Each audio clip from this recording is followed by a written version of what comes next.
آج ہم عرض کریں گے حضرت بندہ نواز علیہ رحمہ کے پاس اہل بیت کرام کا مقام اور مرتبہ۔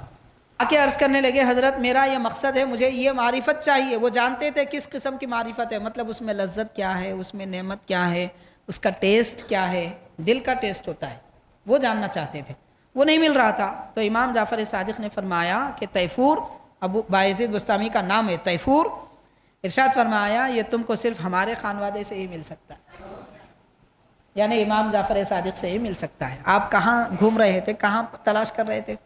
اہل بیت کون ہیں؟ حضرت بندہ نواز فرما رہے ہیں، ارشاد فرما رہے ہیں نبی کے گھرانے میں شریعت کی پابندی اور حضور کی سیرت پر عمل آوری یہ بڑی سختی کے ساتھ پائی جاتی تھی۔ تو یہ فرما کے حضرت بندہ نواز فرما رہے ہیں معرفت کی سعادت اگر ملی ہے اہل بیت کرام سے ملی، کہ امام شافعی کی والدہ جو بہت بڑی عمر کی ہو چکی تھی اور حد ولادت سے گزر چکی تھی، انہیں کوئی اولاد نہیں ہوئی تھی، امام اعظم ابو حنیفہ کے جنازے کو گزرتے دیکھ کر ان سے سفارش کی، گزارش کی کہ مجھے اولاد نہیں ہے، آپ اللہ کے دربار میں دعا کریے کہ رب مجھے اولاد عطا فرمائے۔ جنازہ گزر رہا ہے، اس سے گزارش کر رہی ہے۔ اسے عقیدہ بھی معلوم ہوتا ہے ہمارے بزرگوں کا عقیدہ کیا تھا۔ یہ باقی جو عقیدہ ہے سب بات کے 30 40 50 سال پرانے ہیں، جو عقیدہ اہل سنت کے ہیں وہ صحابہ کے زمانے سے۔ اور یہ بھی ارشاد فرماتے ہیں حضرت بندہ نواز رحمۃ اللہ علیہ کے عام طور پر سید ابدال نہیں ہوتے۔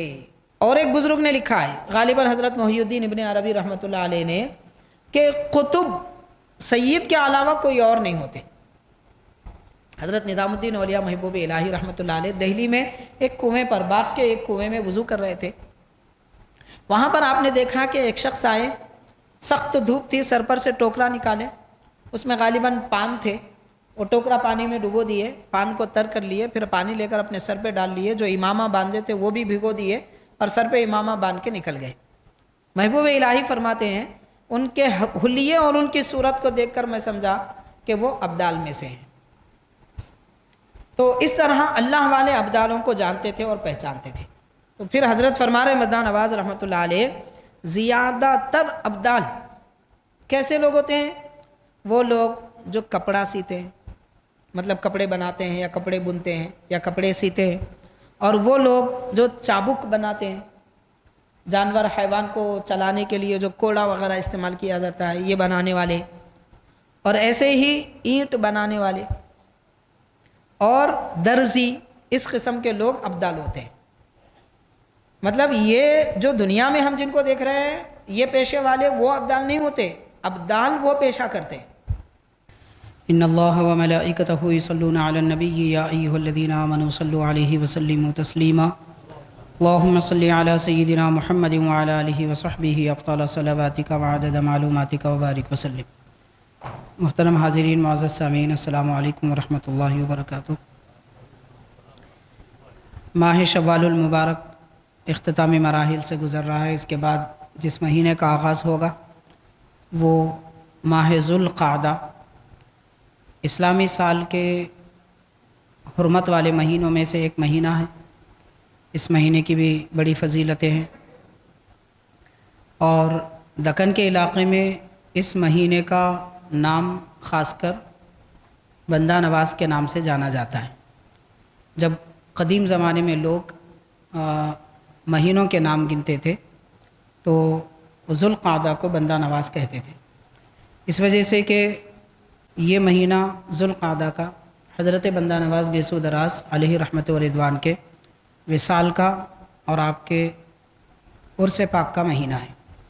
حاضرین، اس سے پہلے کئی سالوں سے آپ حضرات حضرت سیدی گیسو دراز بندہ نواز علیہ رحمت و رضوان کے بارے میں بہت ساری تفصیلات اور آپ کی سیرت پاک کے حالات، پھر آپ کی کچھ تعلیمات، مقامات وغیرہ، نصیحتیں سب سماعت فرمائے ہیں۔ آج ہم عرض کریں گے حضرت بندہ نواز علیہ رحمہ کے پاس اہل بیت کرام کا مقام اور مرتبہ۔ تو آپ کے ملفوظات میں، تعلیمات میں، تصانیف میں حضرت بندہ نواز رحمۃ اللہ علیہ نے کیا فرمایا ہے اہل بیت کرام کے متعلق۔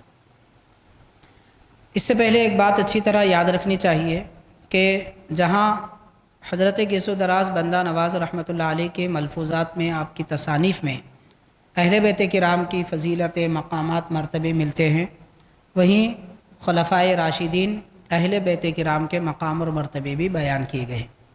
خود حضرت بندہ نواز گیس و دراز رحمۃ اللہ علیہ ارشاد فرماتے ہیں کہ دنیا میں بہت کم ایسے لوگ گزرے ہیں جن کے اندر یہ صلاحیت اور خاصیت ہو کہ وہ عالم ہو، سنی ہو، صوفی ہو، سید ہو۔ یہ چار اوصاف کم لوگوں میں جمع ہے: عالم، سنی، صوفی، سید۔ بہت سارے لوگ عالم ہوتے ہیں، سنی نہیں ہوتے۔ عالم ہونے کے ساتھ سنی بہت سارے لوگ ہیں مگر صوفی نہیں ہوتے، اور بہت سارے صوفی بھی ہیں، عالم، سید، سنی ہونے کے ساتھ صوفی بھی ہے مگر سید نہیں ہے۔ تو حضرت گیس و دراز رحمۃ اللہ علیہ فرماتے ہیں یہ چاروں وصف میرے اندر جمع ہیں۔ تو یہ چار اوصاف کے مالک بہت کم لوگ گزرے ہیں۔ تو سنی ہونا بطور فخر بیان فرمایا حضرت گیس و دراز رحمۃ اللہ علیہ نے۔ تو پتہ یہ چلا کہ حضرت سیدی بندہ نواز گیس و دراز رحمۃ اللہ علیہ کے پاس اہل بیت کرام سے جتنی محبت اور عقیدت ہے، اور جتنا آپ نے اہل بیت کرام کا مقام اور مرتبہ ذکر فرمایا، اتنی ہی عقیدت و محبت آپ نے صحابہ کرام سے بھی رکھی اور صحابہ کرام کا مقام اور مرتبہ بھی بیان فرمایا۔ اس سے یہ بات واضح ہو جاتی ہے کہ بعض لوگوں کے ارادوں میں، بعض لوگ جو بدعقیدہ ہیں وہ اعتراض کرتے ہیں حضرت بندہ نواز رحمۃ اللہ علیہ پر، معاذ اللہ، کہ آپ، نعوذ باللہ، آپ کی کتابوں میں بعض جگہ رافضیوں کی باتیں ملتی ہیں، بعض لوگوں کا خیال ہے۔ اس لیے بعض بدعقیدہ لوگ جیسے غیر مقلد ہیں، وہابی ہیں، اس قسم کے لوگ کہتے ہیں کہ حضرت بندہ نواز سنی نہیں تھے، تو ان کو پڑھ لینا چاہیے، حضرت خود فرما رہے ہیں کہ میں سنی ہوں۔ تو یہ بات جب واضح ہو گئی تو اب ہم کو یہ جاننا چاہیے حضرت بندہ نواز رحمۃ اللہ علیہ اہل بیت کی فضیلت بیان فرماتے ہیں تو صحابہ کا دامن آپ کے ہاتھ سے نہیں چھوٹتا، اور صحابہ کی فضیلت بیان فرماتے ہیں تو اہل بیت کا دامن آپ کے ہاتھ سے نہیں چھوٹتا۔ یہی سنی کی علامت ہے، اہل سنت سے ہونے کی علامت ہے۔ بہرحال حاضرین، حضرت بندہ نواز رحمۃ اللہ علیہ نے اہل بیت کرام کے مقام اور مرتبے، فضیلت کے بارے میں کیا فرمایا ہے، اس کے ساتھ کچھ اور بھی دو تین باتیں کچھ اور جو اہم ہیں وہ بھی ہم آپ کے ملفوظات سے عرض کریں گے۔ حضرت سیدی بندہ نواز رحمۃ اللہ علیہ کے ملفوظات ہیں جوامع الکلم، اس میں آپ نے حضرت امام حسین رضی اللہ تعالی عنہ کی سادگی اور دربار الہی میں آپ کی گریہ وزاری، تضرع اور انکساری کی کیفیت، خوف خدا کا حال بیان فرمائے۔ غور کیجئے، اللہ کا خوف کامل بندوں کے دل میں ہوتا ہے، اور اللہ کے خوف سے خالی وہی ہوتے ہیں جن کے دل میں ایمان کامل نہیں ہوتا۔ ایمان کامل ہے، خوف خدا ہوتا ہے۔ تو امام حسین رضی اللہ تعالی عنہ کے خوف خدا کا عالم کیا تھا؟ حضرت بندہ نواز رحمۃ اللہ علیہ نے ایک تفصیلی واقعہ لکھا ہے، جوامع الکلم کے صفحات میں لکھا گیا ہے کہ امام حسن بصری رحمۃ اللہ علیہ فرماتے ہیں رات کے وقت میں نے کعبۃ اللہ کی زیارت کی، اس کا طواف کیا تو کعبے کی چھت سے آواز آنے لگی رونے کی، اور روتے روتے کچھ گزارشیں کرنے کی۔ میں کعبے کے چھت کے اوپر گیا اور دیکھا کوئی شخص ہے جو کعبے کی چھت پہ لیٹے ہوئے ہیں اور اللہ کے دربار میں دعا کر رہے ہیں، گزارشیں کر رہے ہیں۔ کیا؟ وہ کلمات ہیں: اے خداوند کریم، مجھے نہیں معلوم کہ میرا انجام کیا ہوگا، اور میرے جسم کو آگ سے بھر دیا جائے گا یا نہیں،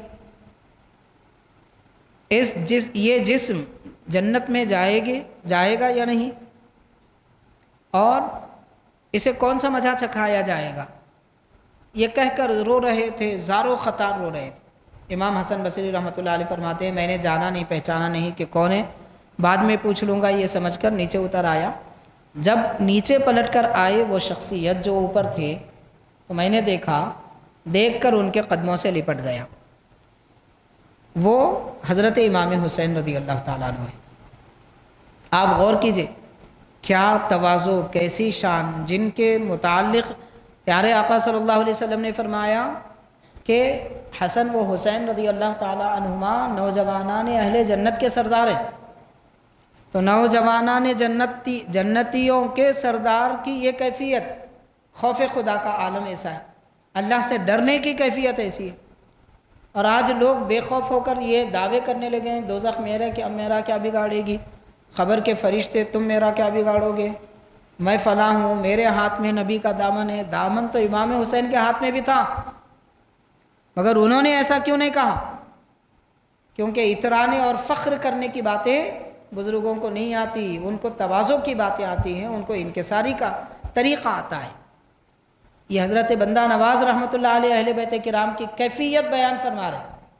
امام حسین رضی اللہ تعالی عنہ سے حضرت حسن بصری رحمۃ اللہ علیہ نے عرض کیا، اے فرزند رسول خدا، آپ کی عظمت اور بزرگی تو اتنی زیادہ ہے کہ بیان نہیں کی جا سکتی، اور اس کے باوجود آپ اتنا رو رہے ہیں، ایسی گریہ آزاری کر رہے ہیں، کیا حضرت فاطمہ رضی اللہ تعالیٰ عنہ آپ کے لیے کافی نہیں ہے؟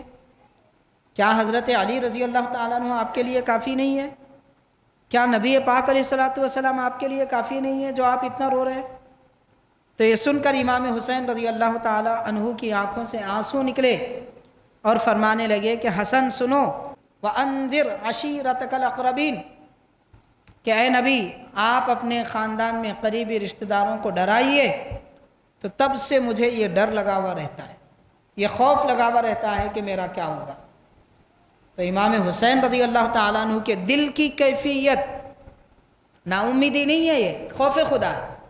تو خوف خدا کتنا بلند ترین مقام رکھتا ہے، امام حسین رضی اللہ تعالیٰ عنہ کے خوف خدا کا یہ عالم تھا۔ تو پھر ہمارا کیا حال ہونا چاہیے؟ تو یہ نصیحت ہے اہل بیت کرام کی زندگی سے حضرت بندہ نواز رحمۃ اللہ علیہ نے کے ملفوظات جوامع الکلم میں اہل بیت کرام کے اخلاق و کردار اور ان کے خوف خدا کے حال میں یہ بھی لکھا گیا ہے۔ حاضرین، حضرت بندہ نواز رحمۃ اللہ علیہ اس زمانے میں لکھتے ہیں، یہ ایک آج کل بھی ماحول ہے، پہلے بزرگان دین کے پاس طریقہ کیا تھا کہ جب کوئی شیخ، کوئی پیر کسی کو اپنا خلیفہ بنانا چاہتے ہیں تو پہلے ان کے دل کے حال، جو برا حال ہے اس کو بدلتے، برائیوں سے دل کو پاک کرتے، جسمانی بیماریوں اور برائیوں سے انہیں پاک کر دیتے، دل کو اللہ کے ذکر سے آباد کر دیتے، عبادت گزار، نیک، متقی، پرہیزگار بناتے، اخلاق و کردار کا پیکر بناتے، اور سلوک کے منازل طے کروا کر اللہ کی قربت میں پہنچا دیتے، اس کے بعد ان کو خلافت دیتے۔ یہ بزرگوں کا طریقہ ہے، لیکن اس کا طریقہ، وہ طریقہ بدل گیا۔ تو حضرت بندہ نواز رحمۃ اللہ علیہ کیا فرما رہے ہیں؟ آپ فرما رہے ہیں کہ شیخ کے بیٹوں کی حرکت بھی عجیب حرکت ہوتی ہے، مطلب پیر شیخ کے بیٹوں کی حرکت بھی عجیب حرکت ہوتی ہے، صرف باپ کے انتقال کر جانے سے وہ شیخ بن جاتے ہیں۔ یہ کوئی اور نہیں کہہ رہے ہیں، حضرت بندہ نواز رحمۃ اللہ علیہ کے ملفوظات ہیں، کلمات ہیں آپ کے، مطلب باپ کے انتقال ہو جانے سے کوئی شیخ کیسے بن جاتا ہے؟ اس کے بعد لکھتے ہیں، کیا یہ نہیں جانتے کہ اس مرحوم باپ نے کتنی بھوک پیاس برداشت کی ہوگی اللہ کی رحمت پانے کے لیے، معرفت پانے کے لیے؟ کیا پیٹ بھرنے سے معرفت نہیں ملتی، روزے رکھنے سے معرفت ملتی ہے؟ تو فرما رہے ہیں حضرت بندہ نواز رحمۃ اللہ علیہ کہ کتنی بھوک پیاس برداشت کی ہوگی، اور صحرا یعنی کھلے ریتیلے میدانوں میں تنہا رہ کر عبادت و ریاضت اور مجاہدہ کیا ہوگا، تب جا کے اس مرتبے کو پہنچے ہوں گے جو مرتبہ شیخ کا ہے، پیر کا ہے۔ اس کے بعد لکھتے ہیں، اس دولت سرمدی سے ہم کنار ہی ہوں گے۔ اتنی مشکل کے بعد دولت سرمدی کا مطلب ہمیشہ دی گئی نعمت، وہ رب کی محبت کی نعمت ہوتی ہے، تو اس دولت سرمدی سے سرفراز ہوئے ہوں گے اور ان کو خلافت اور اجازت ملی ہوگی۔ یہ ساری محنتوں کے بعد والد کو خلافت ملی تھی۔ حضرت پھر لکھتے ہیں، اگر وہ شیخ بھی بغیر اس ریاضت اور مجاہدے کے شیخ ہوئے تو ان کو بھی شیخ نہیں کہا جا سکتا۔ ریاضت اور مجاہدے کے بغیر شیخ ہوئے تو ان کو بھی شیخ نہیں کہا جا سکتا۔ پھر آگے لکھتے ہیں صرف چند رکعت نفل تہجد اشراق چاشت پڑھ لینے سے کوئی شیخ نہیں ہو جاتا۔ اب آپ غور کیجئے، نفل پڑھنے والا بھی شیخ نہیں ہوتا فرما رہے ہیں۔ پھر شیخ بننے کے لیے کیا کاموں کی ضرورت پڑتی ہے اور کیا منزلوں کی ضرورت پڑتی ہے، کیسے ریاضتوں کی ضرورت پڑتی ہے۔ پھر حضرت لکھتے ہیں اور بلکہ اور تاریکی میں چلا جاتا ہے، یعنی وہ آدمی جو نفلیں پڑھ کر سمجھ رہا ہے میں شیخ ہوں، وہ تو اور تاریکی میں چلا جاتا ہے۔ تو بہرحال اس کے بعد لکھتے ہیں صرف باپ کی وجہ سے شیخ ہو جانا تو عجیب شیخی نظر آتی ہے۔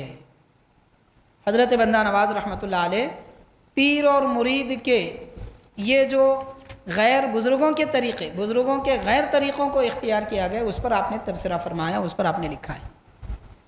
پھر اہل بیت کرام کی شان میں چند باتیں اور اہم حضرت بندہ نواز رحمۃ اللہ علیہ نے لکھی۔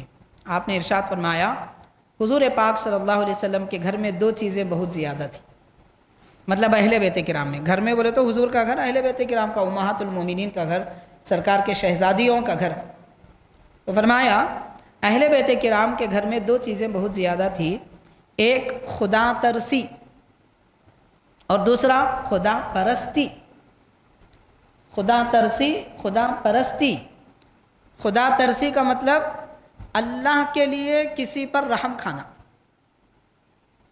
کسی کی تکلیف دیکھی نہیں جاتی، کسی کی غربت دیکھی نہیں جاتی، کسی کی بے عزتی نہیں دیکھی جاتی، کسی کا بے لباس ہونا دیکھا نہیں جاتا۔ کوئی بے لباس ہوتا ہے تو اپنا لباس دے دیتے ہیں، خود بھوکے رہتے ہیں اوروں کو کھلا دیتے ہیں، خود مصیبت میں گرفتار ہوتے ہیں دوسروں کو مصیبت سے ہمکنار کر دیتے ہیں، دور کر دیتے ہیں۔ یہ خدا ترسی ہے جو اہل بیت کرام میں ہوتی ہے۔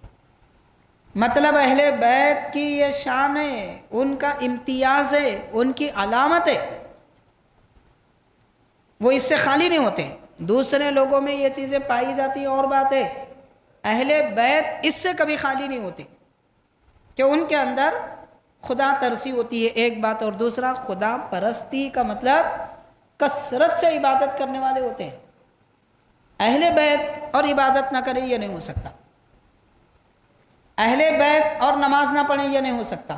حضرت بندہ نواز فرما رہے یہ دو عادتیں نبی کے گھرانے میں بہت زیادہ پائی جاتی تھی۔ پھر اس کے بعد آپ نے فرمایا حضرت سیدہ کائنات فاطمہ زہرا رضی اللہ تعالیٰ عنہ کی شان بیان کرتے ہوئے حضور پاک علیہ الصلوۃ والسلام اپنے شہزادی حضرت بطول فاطمہ رضی اللہ تعالیٰ عنہ سے بے حد محبت فرماتے تھے۔ آپ جب بھی سفر کرنا چاہتے تو سب سے آخر میں حضرت فاطمہ رضی اللہ تعالیٰ عنہ سے ملتے، اور جب بھی سفر سے واپس ہوتے مسجد میں 2 رکعت نماز پڑھ کے حضرت فاطمہ سے ملاقات فرماتے۔ یہ پیارے نبی صلی اللہ علیہ وسلم کی محبت کا اظہار ہے۔ تو بیٹیوں سے ایسی محبت کی جاتی ہے، ایک تو حضور پاک صلی اللہ علیہ وسلم کو اپنی شہزادی سے بڑی محبت، دوسرا اس سے ہم کو بھی سبق ملتا ہے کہ بیٹیوں سے محبت کی جائے، کہ بار بار ان کی خبر لیتے رہیں وہ کس حال میں ہیں، کیونکہ وہ اپنے والد کا گھر چھوڑ کے گئی ہوئی ہوتی ہے، اس لیے ان کی طرف توجہ کی ضرورت کرنی پڑتی ہے، توجہ کرنی پڑتی ہے۔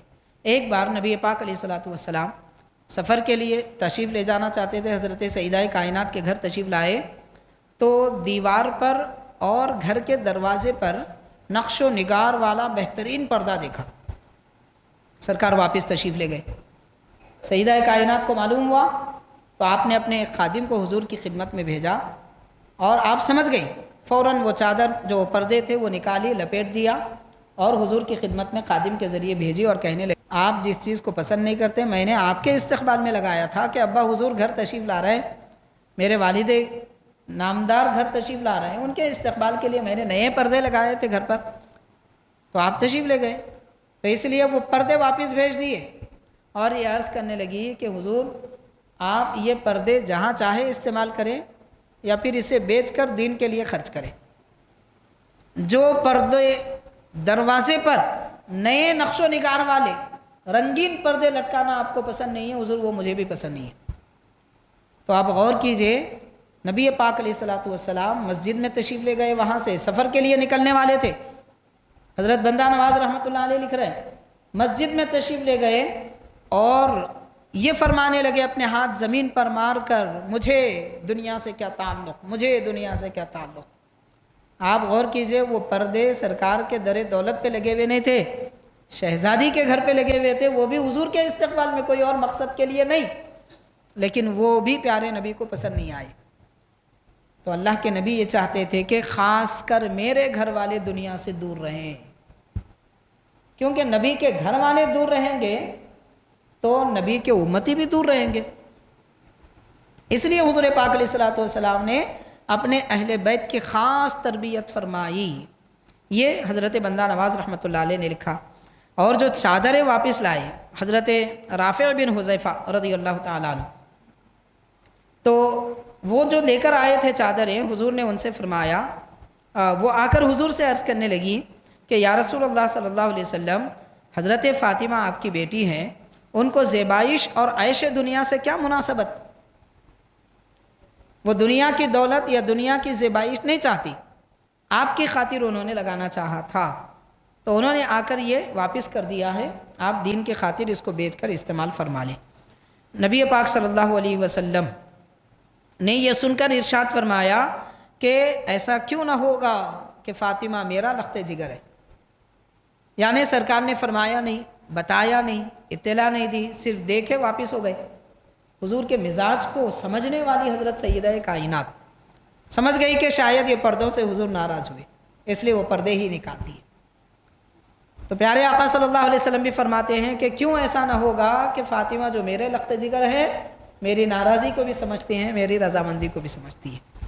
تو یہ پیارے آقا صلی اللہ علیہ وسلم نے حضرت سیدہ فاطمہ رضی اللہ تعالیٰ عنہ کے بارے میں ارشاد فرمایا. حاضرین، حضرت بندہ نواز رحمۃ اللہ علیہ نے جوامع الکلم میں یہ کلمات اور یہ واقعہ ذکر فرمایا ہے. یہ بڑی علم اور معرفت کی بات ہے، ہر کوئی نہ اس کو کہہ سکتا ہے، نہ جان سکتا ہے، اور نہ ہی ہر کسی کو یہ بات سمجھنا آسان ہے. وہ یہ ہے کہ حاضرین، احادیث شریفہ میں آیا ہے، باضابطہ مستدرک، حاکم، مسند امام احمد وغیرہ میں، کہ نبی پاک علیہ الصلوۃ والسلام نے فرمایا کہ میری امت کا معاملہ 40 ابدال کی وجہ سے چلتا رہے گا.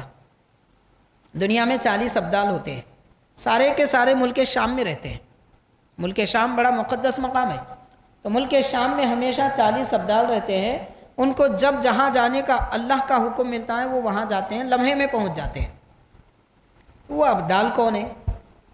اس کے بارے میں تو ماشاءاللہ آپ کو اتنا لکھا ہوا ملے گا بزرگوں کی کتابوں میں کہ شاید 150-200 صفحے کی کتاب مل جائے. ابدال کون ہوتے ہیں، کیا تفصیلات ہیں، واقعات ان کے کیا ہوئے ہیں، کسی موقع پہ ہم انشاءاللہ اس عنوان پہ عرض کریں گے.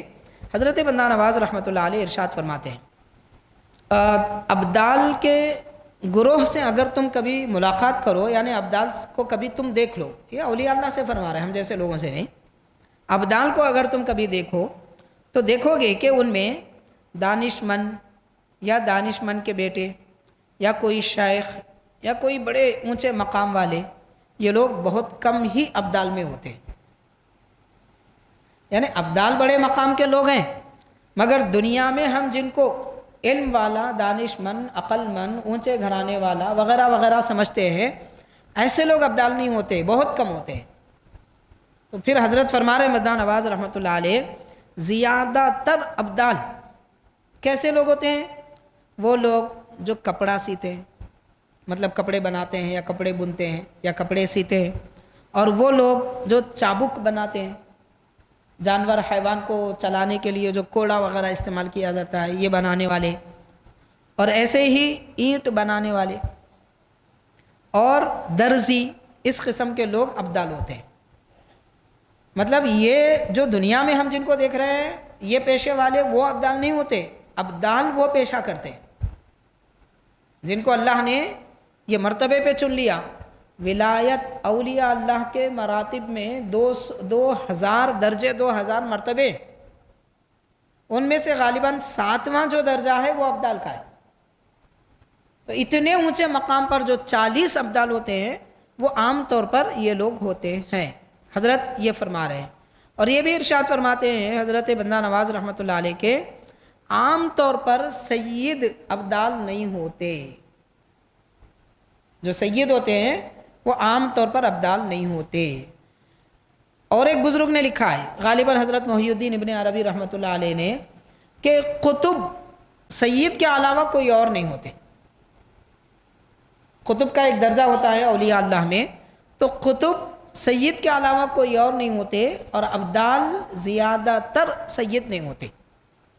ہو سکتا ہے کبھی ہو جائے، مگر زیادہ تر غیر سید ہوتے ہیں اور اس قسم کے درجے کے لوگ ہوتے ہیں۔ اب یہ بات وہی بتا سکتے ہیں جن کا مقام اتنا بلند ہو کہ وہ قطب کو پہچانتے ہوں، ابدال کو جانتے ہوں، ان سے ملاقات بھی کرتے ہوں۔ بات یہاں آئی ہے تو میں عرض کر رہا ہوں، حضرت نظام الدین اولیاء محبوب الہی رحمۃ اللہ علیہ دہلی میں ایک کنویں پر، باغ کے ایک کنویں میں وضو کر رہے تھے۔ وہاں پر آپ نے دیکھا کہ ایک شخص آئے، سخت دھوپ تھی، سر پر سے ٹوکرا نکالے، اس میں غالباً پان تھے، وہ ٹوکرا پانی میں ڈبو دیے، پان کو تر کر لیے، پھر پانی لے کر اپنے سر پہ ڈال لیے، جو امامہ باندھے تھے وہ بھی بھگو دیے اور سر پہ امامہ باندھ کے نکل گئے۔ محبوب الہی فرماتے ہیں ان کے حلیے اور ان کی صورت کو دیکھ کر میں سمجھا کہ وہ ابدال میں سے ہیں۔ تو اس طرح اللہ والے ابدالوں کو جانتے تھے اور پہچانتے تھے۔ اب یہ ہوتے کیا ہیں وہی ابدال؟ سرکار نے ارشاد فرمایا، حدیث پاک ہے کہ ابدال کی وجہ سے اللہ تبارک و تعالیٰ دنیا میں رہنے والی مخلوق کو روزی دیتا ہے۔ ان کی وجہ سے بارش نازل ہوتی ہے، ان کی وجہ سے ہریالی اگتی ہے، کھیتیاں ہری بھری ہوتی ہیں۔ یہ مقام ہوتا ہے ابدال کا۔ لیکن کون؟ درزی، کپڑا بنانے والے، کوڑا بنانے والے، ایسے پیشے والے لوگ ابدال ہوتے ہیں۔ تو کیا مطلب معلوم ہوتا ہے؟ حاضرین، دین، شریعت، اللہ کی معرفت، یہ اللہ کی نعمت ہے، جس کو چاہے عطا فرمائے۔ رب کی مرضی ہے، ابو جہل کو نہیں دیا، ابو لہب چچا تھا حضور کا مگر نہیں دیا، مگر امیر حمزہ کو وہ شان عطا فرمائی، وہ بھی چچا ہیں۔ حضرت عباس کو وہ شان عطا فرمائی، وہ بھی چچا ہیں۔ تو رب کا احسان ہے، جس کو چاہے دے۔ فرعون سخت ترین کافر، مگر فرعون کی بیوی انتہائی نیک، بی بی آسیہ۔ نوح علیہ السلام نبی، مگر ان کا بیٹا کافر۔ نعمت ہے اللہ کی، جس کو چاہے دے۔ اس لیے خود پر، خود کے علم پر، خود کے خاندان پر فخر نہیں کرنا۔ میں ہوں، میرا خاندان ہے، میرے باپ دادا ہے، میری نسل ہے، میری جائیداد ہے، یہ سب چیزوں سے کچھ بھی حاصل ہونے والا نہیں ہے۔ رب کی نعمت ہے، جس کو چاہے دے۔ سب سے بڑی نعمت ایمان اور ولایت، وہ اللہ تعالیٰ جس کو چاہے عطا فرماتا ہے۔ ایمان شرط ہے، ایمان کے بغیر نہیں ملتا۔ تو حاضرین، نبی پاک علیہ الصلوۃ والسلام نے ابدال کے بارے میں ارشاد فرمایا۔ حضرت بندہ نواز رحمۃ اللہ علیہ اہل بیت کے بارے میں کیا فرما رہے ہیں، وہ باتیں میں آپ کے سامنے عرض کر رہا ہوں۔ سیدی بندہ نواز رحمۃ اللہ علیہ یہ بھی ارشاد فرماتے ہیں کہ اللہ کے نبی کے گھر والوں میں شریعت کی پابندی اور حضور پاک صلی اللہ علیہ وسلم کی سیرت پر عمل آوری بڑی سختی سے پائی جاتی تھی۔ اہل بیت کون ہیں؟ حضرت بندہ نواز فرما رہے ہیں، ارشاد فرما رہے ہیں نبی کے گھرانے میں شریعت کی پابندی اور حضور کی سیرت پر عمل آوری یہ بڑی سختی کے ساتھ پائی جاتی تھی۔ ان کے دشمنوں نے ان کے برخلاف دین مذہب سے ہٹ کر، شرع کی پابندیوں سے قطع نظر کر کے، ہر طرح کے مکر و فریب سے کام لے کر لوگوں کو مغلوب کیا، تکلیفیں دی، مگر اہل بیت ہمیشہ دین اسلام پر، نبی کی شریعت پر قائم رہے۔ تو پتہ چلا سب سے زیادہ دین پر عمل کرنے والے، شریعت کی پابندی کرنے والے اہل بیت کرام ہوتے ہیں۔ یہ علامت ہے اہل بیت کی، یہ نشانی ہے اہل بیت کی۔ باقی سارے لوگ ان کی پیروی میں کرتے ہیں۔ تو اللہ کے نبی کی دین کی شریعت کے مخالف اہل بیت نہیں ہوتے، حضرت بندہ نواز رحمۃ اللہ علیہ فرما رہے ہیں۔ پھر آگے آپ ایک بات ارشاد فرماتے ہیں کہ سیرت رسول سے وہ بال برابر منحرف نہیں ہوتے، حضور کی سیرت سے ایک بال کے برابر بھی نہیں ہٹتے۔ انہوں نے شریعت اور سیرت پر قائم رہنے کے لیے اپنی جانیں قربان کر دی۔ اہل بیت کرام نے، حضرت بندہ نواز فرما رہے ہیں سب کو معلوم ہے کہ ان پر کیا گزری، لیکن بچے سے لے کر جوان اور بوڑھے تک کسی کا بھی قدم نہیں ڈگمگایا، وہ دین پر قائم رہے۔ دشمن کا مقابلہ بھی کرنا رہا تو اہل بیت دشمن کا مقابلہ کیے مگر دین پہ قائم رہے۔ سبق مل رہا ہے ہم کو کہ دین پر کس طریقے سے استقامت ہوتی ہے اور اہل بیت کی نشانی کیا ہوتی ہے۔ اہل بیت دین کے مخالف نہیں ہوتے، شریعت کے مخالف نہیں ہوتے، یہ نشانی ہم کو مل رہی ہے۔ اور پھر نبی پاک علیہ الصلوۃ والسلام کی دین اور شریعت پر اس طرح عمل آوری کرتے ہیں کہ حضور پاک صلی اللہ علیہ وسلم کی سیرت کے خلاف ہونے کا ان سے امکان نہیں ہے۔ جوامع الکلم میں حضرت نے یہ خاص علامت اہل بیت کرام کی بیان فرمائی ہے۔ حاضرین، اور ایک بات، حضرت اہل بیت کرام کا فیضان کیا ہوتا ہے؟ حضرت بندہ نواز رحمۃ اللہ علیہ نے ذکر فرمایا کہ امام شافعی بڑے بزرگ ہیں، 4 اماموں میں سے ایک امام ہے، تو امام شافعی رحمۃ اللہ علیہ کی والدہ ماجدہ بہت بوڑھی ہو چکی تھی، بڑی عمر والی ہو چکی تھی، اب ان سے اولاد کی توقع بھی نہیں تھی۔ ایک مرتبہ انہوں نے دیکھا کسی کا جنازہ جا رہا ہے، لوگوں سے پوچھا کس کا جنازہ ہے، لوگوں نے بتایا امام اعظم ابو حنیفہ کا ہے۔ تو امام اعظم کا وصال ہوا، حضرت امام شافعی کی والدہ ماجدہ نے دیکھا، تو آپ کی والدہ ماجدہ کیا کرتی ہیں؟ بندہ نواز گیسو دراز رحمۃ اللہ علیہ لکھ رہے ہیں، فرماتے ہیں کہ آپ نے جو ارشاد فرمایا کہ امام شافعی کی والدہ جو بہت بڑی عمر کی ہو چکی تھی اور حد ولادت سے گزر چکی تھی، انہیں کوئی اولاد نہیں ہوئی تھی، امام اعظم ابو حنیفہ کے جنازے کو گزرتے دیکھ کر ان سے سفارش کی، گزارش کی کہ مجھے اولاد نہیں ہے، آپ اللہ کے دربار میں دعا کریے کہ رب مجھے اولاد عطا فرمائے۔ جنازہ گزر رہا ہے، اس سے گزارش کر رہی ہے۔ اس سے عقیدہ بھی معلوم ہوتا ہے ہمارے بزرگوں کا عقیدہ کیا تھا۔ یہ باقی جو عقیدہ ہے سب بات کے 30 40 50 سال پرانے ہیں، جو عقیدہ اہل سنت کے ہیں وہ صحابہ کے زمانے سے، کوئی عقیدہ غلط نہیں ہے، قرآن و حدیث کے خلاف نہیں ہے۔ بزرگ جو اللہ کے نیک بندے ہوتے ہیں وہ اپنے وصال کے بعد ان کی قوت، ان کی قربت اللہ کے دربار میں زندگی سے بڑھ جاتی ہے۔ زندگی میں ان کی روح جسم میں تھی، وصال کے بعد اللہ کے پاس پہنچی ہے تو دور ہوئے قریب ہوئے، تو زندگی سے ان کی قوت زیادہ بڑھ جاتی ہے۔ اس لیے امام شافعی رحمۃ اللہ علیہ کی والدہ ماجدہ نے عرض کیا، درخواست کی، اس کے بعد امام شافعی رحمۃ اللہ علیہ پیدا ہوئے۔ تو مطلب امام شافعی رحمۃ اللہ علیہ کی ولادت بھی امام اعظم کی دعا سے ہوئی، اور وہ دعا جو وصال کے بعد کی گئی، زندگی میں نہیں بلکہ وصال کے بعد۔ یہ فرما رہے ہیں جوامع الکلم میں حضرت بندہ نواز رحمۃ اللہ علیہ۔ حاضرین، اہل بیت کرام کے متعلق حضرت بندہ نواز رحمۃ اللہ علیہ یہ بھی ایک بات ارشاد فرمائیں کہ حضرت امام اعظم ابو حنیفہ رحمۃ اللہ علیہ ان بزرگوں میں سے ہیں کہ ان کی والدہ ماجدہ، اب تک بات تھی امام شافعی کی والدہ نے امام اعظم سے کیا مانگا، اب امام اعظم پر فیض کس کا ہے؟ حضرت بندہ نواز گیسو دراز فرماتے ہیں امام اعظم ابو حنیفہ رحمۃ اللہ علیہ ان سادات میں سے ہیں، یعنی ان بزرگوں میں سے ہیں جن کی والدہ حضرت امام جعفر صادق کو وضو کرایا کرتی تھی۔ مطلب امام جعفر صادق رضی اللہ تعالیٰ عنہ کی خدمت میں وضو کے لیے پانی پیش کرتی تھی۔ وضو کرانے کا مطلب پانی پیش کرتی تھی، اس کا مطلب بے پردہ نہیں ہوتی تھی۔ ہمارا گمان ہے ہم ہمارے کلچر کو دیکھ کے سمجھتے ویسا، پردے میں سب پردے میں رہتے تھے، اہل بیت سے بڑھ کر کوئی شریعت پہ عمل نہیں کرتا، وہ دین کا حکم ہے پردہ کرنا، امام جعفر صادق سے بڑھ کے کون شریعت پہ عمل کرے گا؟ کیا یہ ہو سکتا ہے کہ کوئی بے پردہ آئے تو وہ برداشت کریں گے؟ معاذ اللہ، ہرگز نہیں۔ تو امام اعظم کی والدہ ہے، تو امام اعظم ابو حنیفہ رحمۃ اللہ علیہ کی والدہ باپردہ حضرت امام جعفر صادق کے لیے وضو کا پانی پیش کرتی تھی، اور وضو کا جو پانی گرتا تھا اس کو جمع کر کے پی جاتی تھی۔ ہاتھ چہرے سے جو پانی گرتا اس کو چلو میں لے لیتی، جمع کر کے پی جاتی تھی۔ یہ ادب ہے بزرگوں کا۔ اب آج کل کے لوگوں کو ٹیکنالوجی کا دور ہے جناب، سائنس کا دور ہے، دنیا پرستی کا دور ہے، دولت کا دور ہے، اب اس دور میں یہ سب باتیں کہاں سمجھ میں آتی لوگوں کو؟ کبھی زندگی میں ایسے عمل کر کے دیکھے تو معلوم ہوتا کیا برکت ملتی۔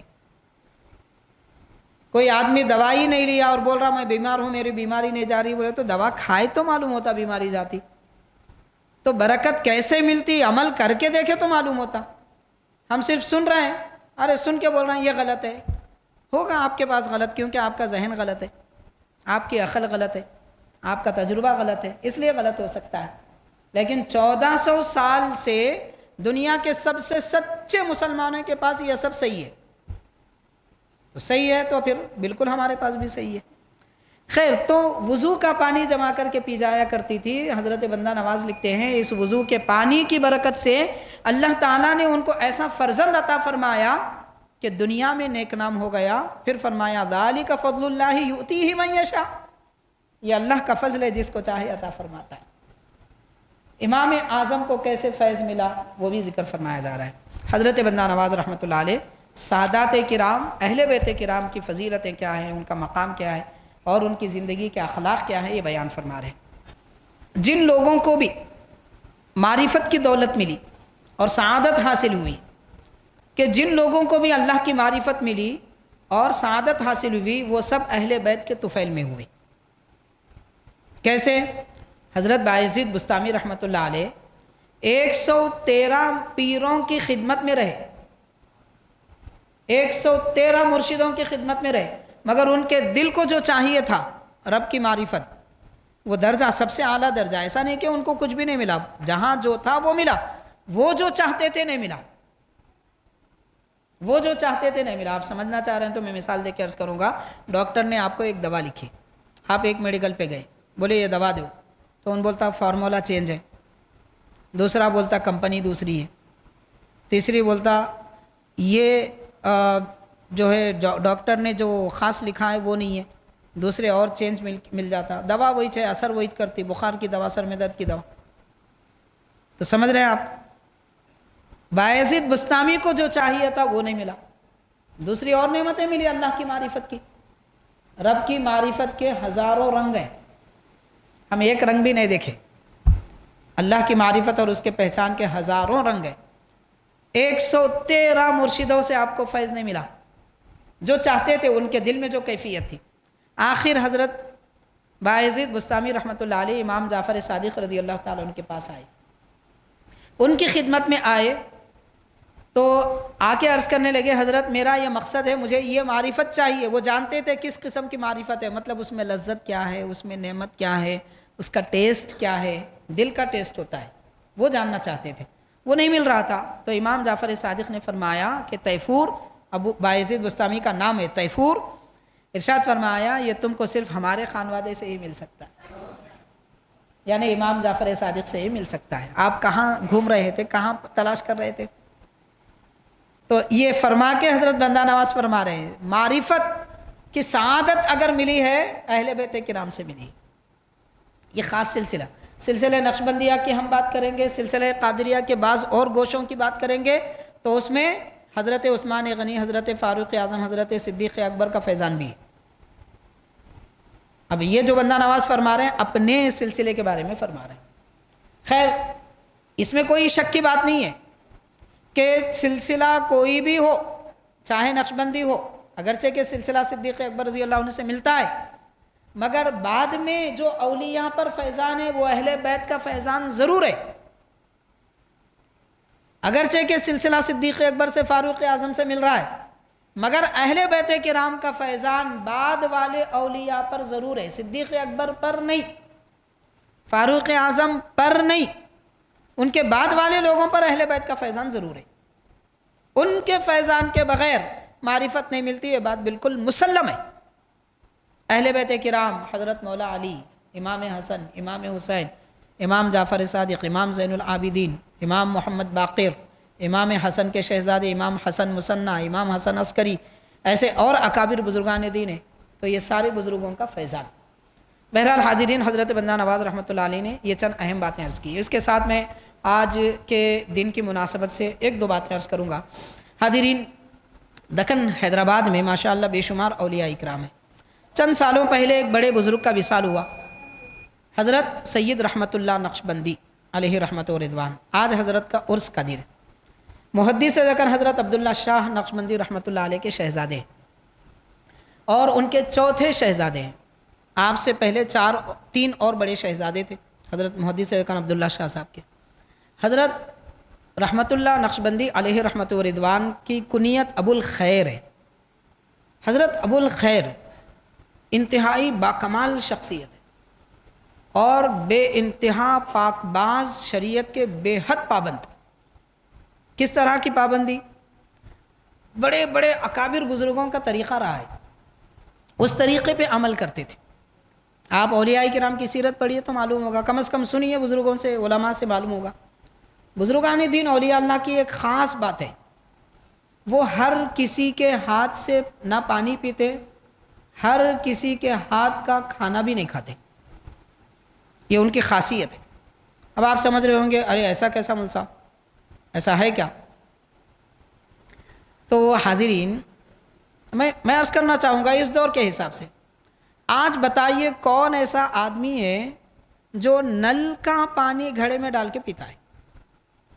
جو پانی نل سے آ رہا ہے گھڑے میں ڈال کے کون پی رہا ہے؟ اکثر شاید 70% لوگ وہ اس کے ذریعے پانی پیتے ہیں۔ گھڑے میں ڈال کے کون پیتا ہے؟ نہیں، کیوں نہیں پیتے بھائی؟ ہم کو ڈر ہے، اس میں جراثیم ہے، اس میں کیڑے ہیں، وہ فلاں ہے، وہ کیا کیا ہے۔ تو جیسے ہم پانی ظاہر کو دیکھ کر احتیاط کرتے ہیں، اللہ والے پانی کے باطن کو دیکھ کے احتیاط کرتے تھے۔ ہم آلات کو دیکھ کے اس میں کیڑے ڈھونڈتے ہیں، جراثیم ہے، بیکٹیریا ہے، فلاں ہے۔ اللہ والے دل کی آنکھ سے دیکھ کے پہچانتے ہیں اس میں کون سے گناہ کا کیا اثر ہے۔ اس لیے وہ ہر کسی کے ہاتھ کا پانی نہیں پیتے تھے، ہر کسی کا کھانا نہیں کھاتے تھے۔ یہ بڑے اکابر بزرگوں کا طریقہ قدیم سے چلا آ رہا ہے۔ اب دیکھیے، ہم کو نہیں معلوم تو وہ غلط نہیں ہوتا، نہیں معلوم تو ہم غلط ہیں، نہیں معلوم ہے تو ہم غلط ہیں۔ پہلے کرنے والے غلط کیوں ہوئے بھائی؟ عجیب سا فلسفہ ہے ہمارا، ارے ایسا کیسا بھائی، وہ لوگ ایسا کیسا کرے؟ ارے آپ غلط ہیں میاں، ان کو غلط بولتے۔ تو یہ طریقہ بزرگوں کا حضرت ابو الخیر سید رحمت اللہ نقشبندی رحمت اللہ علیہ میں پایا جاتا تھا۔ بے حد احتیاط کرنے والی شخصیت اور انتہائی سادگی کا عالم کیا تھا، ہم نے اپنے آنکھوں سے دیکھا ہے۔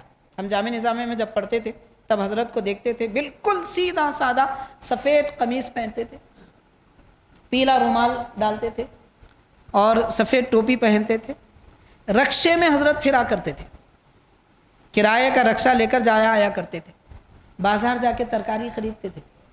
وقت کے مرشد، ہزاروں مریدین، لیکن حال یہ تھا کسی کو کوئی کام نہیں بولتے تھے، کوئی کرنا بھی چاہے اس کو غصے سے دور کر دیتے، مگر آپ اپنا کام آپ کرتے تھے۔ ایسے شریعت کے پابند۔ نہ صرف یہ، حضرت کی پرہیزگاری کی انتہا دیکھیے، آپ نے خود فرمایا ہے، حضرت نے خود فرمایا کہ کبھی زندگی میں جب سے آپ ہوش سنبھالے باجماعت نماز مسجد کے سوا آپ نے کہیں نہیں پڑھی۔ ایک تو باجماعت نماز، پھر مسجد، کبھی زندگی میں مسجد کے سوا نماز نہیں پڑھی، باجماعت کے سوا نماز نہیں پڑھی۔ اتنی پابندی نماز کی کیا کرتے تھے ایسے باکمال بزرگ۔ آج حضرت کا عرس پاک ہے، 28 شوال المکرم۔ بعض میرے دوستوں احباب ہیں اور بھی کچھ تعارف پہچان کے لوگ ہیں، ان حضرات سے جو واقعات ہوئے حضرت کے متعلق وہ ایک دو باتیں عرض کروں گا۔ حضرت ابو الخیر رحمت اللہ شاہ نقشبندی علیہ رحمہ، حضرت کے بارے میں ایک میرے ایک بزرگ ہیں، وہ فرماتے ہیں، شخصیت ہے کہ ان کے گھر میں چھوٹی سی جگہ تھی، سامنے آئینہ تھا، نماز پڑھنے کو کہیں اور جگہ نہیں تھی تو اسی جگہ نماز پڑھ لیتے تھے، گھر میں نماز پڑھتے تھے، مطلب نوافل۔ تو کبھی آئینے میں نظر پڑ جاتی تھی، نماز تو نہیں ٹوٹتی، نماز خراب بھی نہیں ہوتی، نماز میں مطلب وہ اپنا چہرہ دیکھ لیتے تھے، کبھی نظر پڑ جاتی تھی۔ تو ایک دو مرتبہ ایسا ہوا، اس کے بعد جب حضرت سے ملاقات کی تو حضرت مسافہ کرتے کرتے فرمایا، حضرت ابو الخیر رحمۃ اللہ علیہ، آپ اچھے ہیں، آئینے میں بھی اچھے دکھتے ہیں، بس اتنا فرمایا۔ وہ فرماتے ہیں اس کے بعد میں آئینہ دیکھنا بھول گیا۔ یہ کیفیت تھی، دل کا حال جانتے تھے، اس درجہ مقام رکھتے تھے۔ تو غور کیا جائے، اللہ کے نیک بندے، لوگ بولتے ہیں اولیاء اللہ کہاں ہیں بھائی، ہمارے درمیان ہے، ہم جانتے نہ پہچانتے، ہم یہ سمجھ رہے ہیں اللہ والے بولے تو بڑے لمبے بال ہونا، 10 انگوٹھیاں ہونا، کلر کرک کے کپڑے پہننا اور ایسی باتیں کرنا کہ گرویدہ ہو جانا، اس کو سمجھ رہے ہیں ہم۔ حاضرین، دین کا سب سے بڑا پابند، سب سے بڑا ولی سرکار غوث پاک نے فرمایا، آپ نے ارشاد فرمایا حضرت غوث پاک نے، کسی کو ہواؤں میں اڑتا دیکھو یہ نہ سمجھو کہ وہ ولی ہے، ہو سکتا ہے ولی اڑے، یہ کوئی بعید بات نہیں ہے، ہو سکتا ہے اللہ والے ہواؤں میں اڑ سکتے ہیں۔ ہمارے شہر میں ہیں حضرت احمد بادپا رحمۃ اللہ علیہ، ایک لمحے میں دلی جاتے تھے، ایک لمحے میں دلی سے آتے تھے، پہاڑ کے اوپر کھڑے ہوتے تھے، ہواؤں میں اڑ کے جاتے تھے، اس کا ہم کو انکار نہیں ہے، ہم اہل سنت ہے، لیکن کسی کو ہواؤں میں اڑتا دیکھو تو بھی یقین نہ کرو کہ وہ ولی ہے جب تک کہ شریعت کی پابندی نہ دیکھو۔ تو دین کی پابندی اصل شرط ہے، نبی کے دین سے ہٹ کے کوئی اللہ والا کیسے ہو سکتا؟ بھئی سرکار دنیا میں تشریف لائے اسی لیے کہ لوگوں کو اللہ والا بنائے، جو طریقہ سرکار دیے اسے چھوڑ کر اللہ والا ہوتے نہیں ہو سکتے، اس لیے ولایت کے لیے، دین ایمان کے لیے سرکار کے دین کی پابندی، شریعت کی پابندی یہ شرط ہے، اس کے بغیر ولایت نہیں ملتی۔ بہرحال حضرت کے متعلق یہ چند اہم باتیں تھیں جو آپ کے گوشے گزار کی گئی ہیں، یہ سب اس لیے ہیں کہ ہم بزرگوں کی زندگیوں کو پڑھ کر سن کر اپنی زندگی ان کے جیسی بنانے کی کوشش کریں۔ اللہ تعالی ہم سب کو ان بزرگوں کا فیضان عطا فرمائے، نعمتوں سے سرفراز فرمائے۔ صلی اللہ تعالی وسلم علی خیر خلقہ سیدنا محمد وعلی آلہ واصحابہ اجمعین، والحمد للہ رب العالمین۔